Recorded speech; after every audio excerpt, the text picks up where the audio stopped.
Study करेंगे nursing express book की, जो कि एक हिम्मत सर की बुक है, उसके बारे में। सबसे पहले community health nursing.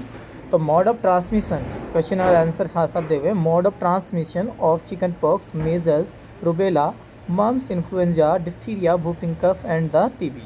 Mode of transmission of chicken pox, measles, rubella, mumps, influenza, diphtheria, whooping cough और टीबी। किसका, कौन सा मोड ऑफ ट्रांसमिशन है? Droplet infection. कौन सा? ड्रॉपलेट। कौन सा मोड ऑफ ट्रांसमिशन है? ड्रॉपलेट।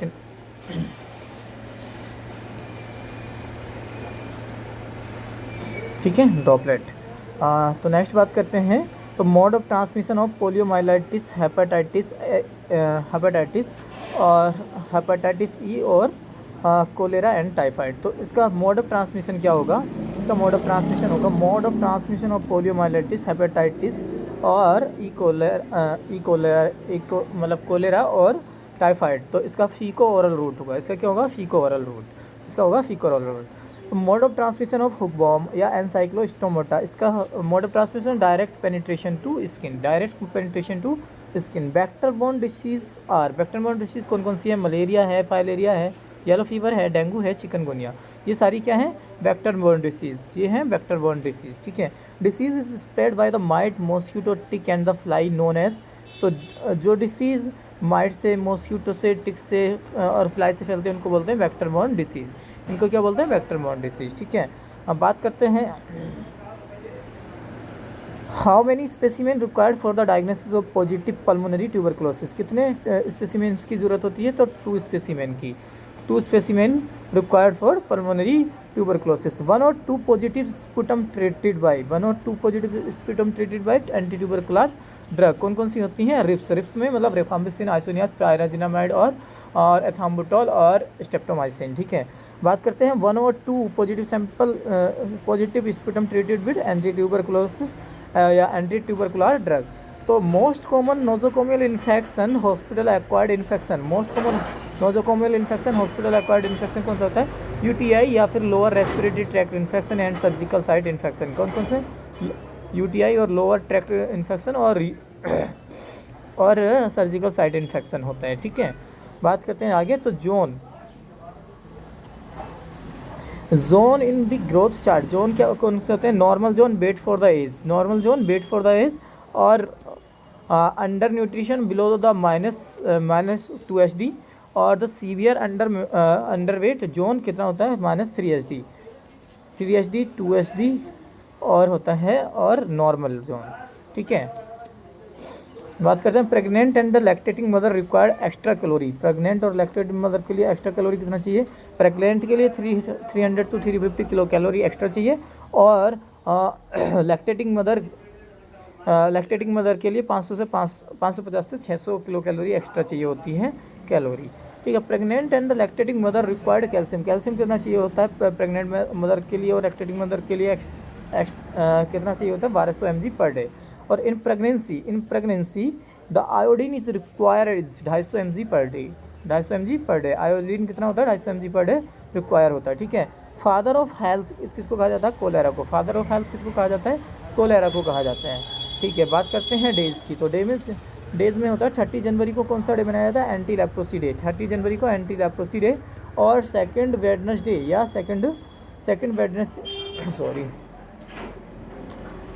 वेडनेसडे ऑफ मार्च को क्या बनाया जाता है? No smoking day. Second Wednesday of March को क्या बनाया जाता है? No smoking day. 8 मार्च को क्या मनाया जाता है? International women's day. 8 मार्च को इंटरनेशनल वुमेंस डे मनाया जाता है। 15 मार्च को मनाया जाता है वर्ल्ड डिसेबल्ड डे। 15 मार्च को मनाया जाता है। 24 मार्च को मनाया जाता है एंटी टीबी डे या एंटी ट्यूबरकुलर डे। और 7 अप्रैल को मनाया जाता है वर्ल्ड हेल्थ डे या WHO डे। और 8 मई को मनाया जाता है वर्ल्ड रेड क्रॉस डे और इंडियन रेड क्रॉस सोसाइटी कब बनाई थी? 1920 में आई थी। ठीक है, याद रखना ये भी। 31 मई को क्या मनाया जाता है? तो नो टोबैको डे 31 मई को मनाया जाता है। 5 जून को मनाया जाता है वर्ल्ड इन्वायरमेंट डे। 5 जून को वर्ल्ड इन्वायरमेंट डे। और 11 जुलाई को मनाया जाता है वर्ल्ड पॉपुलेशन डे। 11 जुलाई को मनाया जाता है वर्ल्ड पॉपुलेशन डे। 8 सितंबर को क्या मनाया जाता है? World literacy day. 8 सितंबर को मनाया जाता है वर्ल्ड लिटरेसी डे। ठीक है। बात कर लेते हैं 1 अक्टूबर को क्या मनाया जाता है, तो international day of day for older person, international day of older person के लिए मनाया जाता है। और 1 अक्टूबर को एक मनाया जाता है national volunteer blood donation day, national volunteer blood donation day. 2 Wednesday of October में मनाया जाता है world disaster reduction day, world disaster reduction day. और 9 अक्टूबर को मनाया क्या जाता है, 9 अक्टूबर को क्या मनाया जाता है, 9 अक्टूबर को मनाया जाता है world site day, world site day 9 अक्टूबर को मनाया जाता है। याद रखना है, ऐसे याद नहीं होते हैं। और 10 अक्टूबर को क्या मनाया जाता है, वर्ल्ड मेंटल हेल्थ डे, 10 अक्टूबर को मनाया जाता है वर्ल्ड मेंटल हेल्थ डे। और 10 नवंबर को मनाया जाता है यूनिवर्सल इम्यूनाइजेशन डे, 10 नवंबर को यूनिवर्सल इम्यूनाइजेशन डे। 1 दिसंबर को मनाया जाता है वर्ल्ड सेट डे, 1 दिसंबर वर्ल्ड एड्स डे, ठीक है। और 10 दिसंबर को क्या मनाया जाता है, ह्यूमन राइट्स डे, 10 दिसंबर को मनाया जाता है ह्यूमन राइट्स डे, 10 दिसंबर को ह्यूमन राइट्स डे। और 3 दिसंबर को मनाया जाता है international day of disabled person, international day of disabled person. चलिए आगे बात करते हैं। तो नॉलेज या literacy, income and life expectancy at birth, longevity parameter of किसका पैरामीटर है, तो ह्यूमन डेवलपमेंट इंडेक्स, या फिर इट इज़ इसकी रेट कितनी होती है, 0 से लेके 1, HDI का कंपोनेंट है। नॉलेज यानी नॉलेज या लिटरेसी या income and life expectancy at birth parameter is किसका पैरामीटर है, HDI का, जिसकी रेंज कितनी होती है, 0 से 1। और life expectancy, life expectancy rate, infant mortality rate and the literacy rate parameter किसके हैं, PQLI मतलब physical quality life of index, it is a range of 0 to 100, इसकी रेंज होती है 0 से 100 तक। Drug of choice for the meningococcal meningitis, rifampicin, drug of choice कौन सी है, meningococcal meningitis rifampicin. Schick test किसके लिए किया जाता है, डिप्थीरिया के लिए सिक टेस्ट किया जाता है, डिप्थीरिया के लिए, ठीक है। In anti tubercular drug bacterial static drug is ethambutol, anti tubercular जो कि एक सिंगल है जो है बैक्टीरियोस्टेटिक इथाम्बुटोल है, जो कि बच्चों में कॉन्ट्राइंडिकेट होती है, 8 साल के बच्चे में उसमें नहीं दी जाती है, इससे नीचे के बच्चों में नहीं दी जाती क्योंकि वो कलर विजन को पहचान नहीं पाते हैं। डोर्स की बात करते हैं तो डोर्स मीन्स क्या होता है, directly observe treatment short course of chemotherapy, doors या फिर कीमोथेरेपी नहीं, या फिर TB के लिए भी किया जाता है डोर्स, ठीक है। Polio stool sample are the transported through reverse cold chain 2 to 80 degree centigrade, 2 to 80 degree centigrade, ठीक है। Most common arboviral disease कौन सी है, डेंगू, अर्बो वायरल डिसीज कौन सी मोस्ट कॉमन, डेंगू, ठीक है।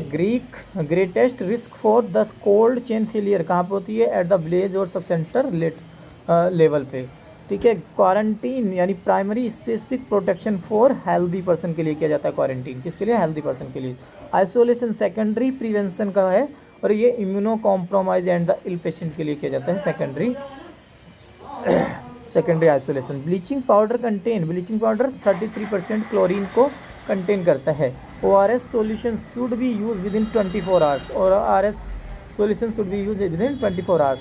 Gap between primary case and the secondary case serial interval, ठीक है। रिलेटिव रिस्क क्या है, रिलेटिव रिस्क क्या है, incidence among non expose and expose. Heart of control trial is called randomisation, इस heart of control trial is called randomisation, ठीक है। Prevalence means क्या होता है, प्रिवलेंस मतलब new and old cases, proportion बोलते हैं, प्रिवलेंस को बोलते हैं proportion. Sims disease also known as AIDS disease, sims disease को also known as AIDS disease भी बोला जाता है। Most common cause